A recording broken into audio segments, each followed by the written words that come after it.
Assalamualaikum warahmatullahi wabarakatuh. Perkenalkan saya Ilma Yurdianti, mahasiswa dari S1 Teknik Informatika UNESA FPL Magetan. Jadi kali ini saya akan mempraktekkan tentang bagaimana DHCP server bekerja. DHCP atau Dynamic Configuration Protocol adalah layanan yang secara otomatis memberikan nomor IP kepada komputer yang memintanya.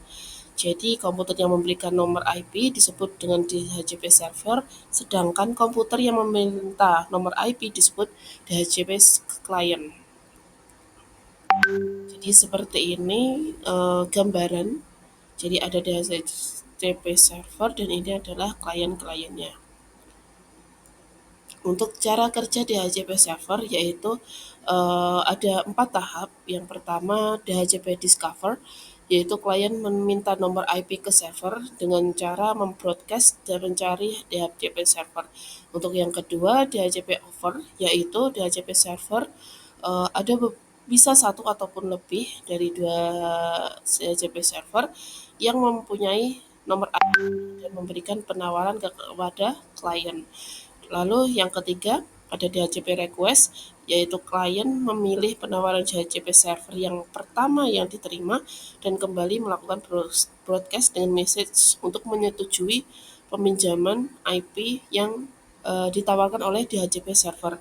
Yang kedua adalah DHCP acknowledgement, yaitu DHCP server yang menang memberikan jawaban atas pesan tersebut berupa konfirmasi nomor IP dan informasi lain untuk klien. Untuk percobaannya, untuk skenario-nya kita buat seperti ini. Kita buat dulu di Cisco Packet Tracer. Yang pertama kita bawa switch-nya, satu switch, lalu satu AP dulu. Di sini juga ada server untuk DHCP server. Kita cek DHCP. Terus di sini juga kita perlu laptop. Kita hubungkan dulu dari switch ke DHCP servernya. Setelah itu dari switch ke access point-nya. Untuk laptopnya agar kita bisa membuat dia wifi. Untuk wifi kita matikan dulu, lalu kita drop ke sini, kita buatkan ke sini, lalu kita on-kan lagi. Setelah itu kita satu AP lagi, dan kita juga butuh smartphone.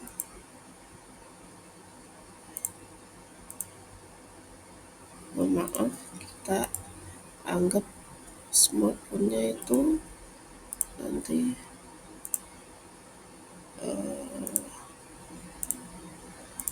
jadi kita hubungkan dulu ini dengan AP, baru DHCP. Kita smartphone-nya di sini.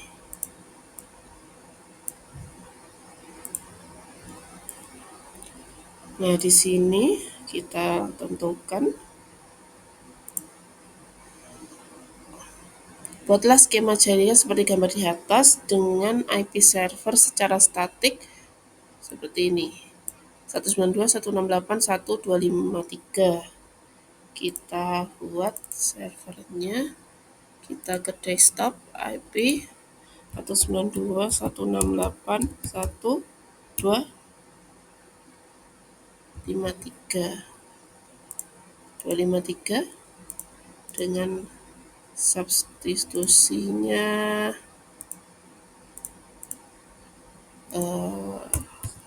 128, default gateway-nya 168.1.254. Kita cek DNS servernya, coba seperti ini. Sudah, lalu kita setelah itu Aktifkan DHCP server dengan konfigurasi sebagai berikut. Kita on-kan service, kita setting DHCP-nya seperti ini.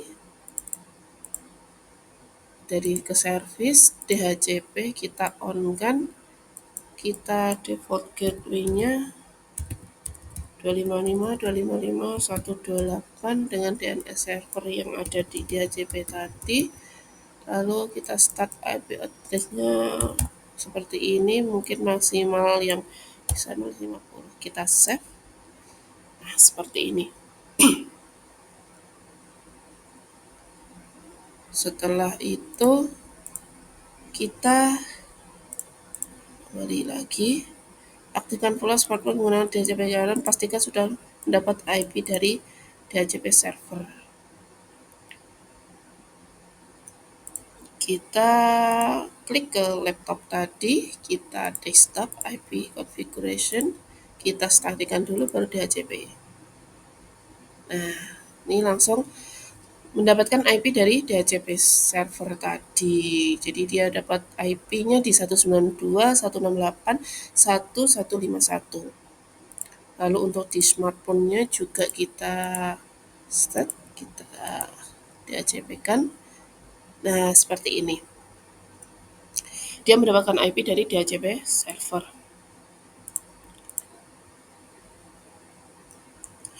Jadi untuk keuntungan atau kelebihan dari DHCP server adalah memudahkan dalam transfer data kepada PC klien lain ataupun kepada PC server. DHCP menyediakan alamat-alamat IP secara dinamik dan konfigurasi lain. DHCP ini didesain untuk melayani network yang besar dan konfigurasi TCP/IP yang kompleks. Yang ketiga, yaitu DHCP memungkinkan suatu klien menggunakan alamat IP yang reusable, artinya alamat IP tersebut bisa dipakai oleh klien yang lain jika klien tersebut tidak sedang menggunakannya atau off. DHCP memungkinkan suatu klien menggunakan satu alamat IP untuk jangka waktu tertentu dari server. DHCP akan memberikan satu alamat IP dan parameter-parameter konfigurasi lainnya kepada klien. Untuk kekurangan DHCP server yaitu semua pemberian IP bergantung pada server. Maka dari itu, jika server mati, maka semua komputer akan disconnect dan saling tidak terhubung. Sekian tugas praktikum dari jaringan nirkabel dari saya. Mohon maaf apabila ada kesalahan. Wassalamualaikum warahmatullahi wabarakatuh.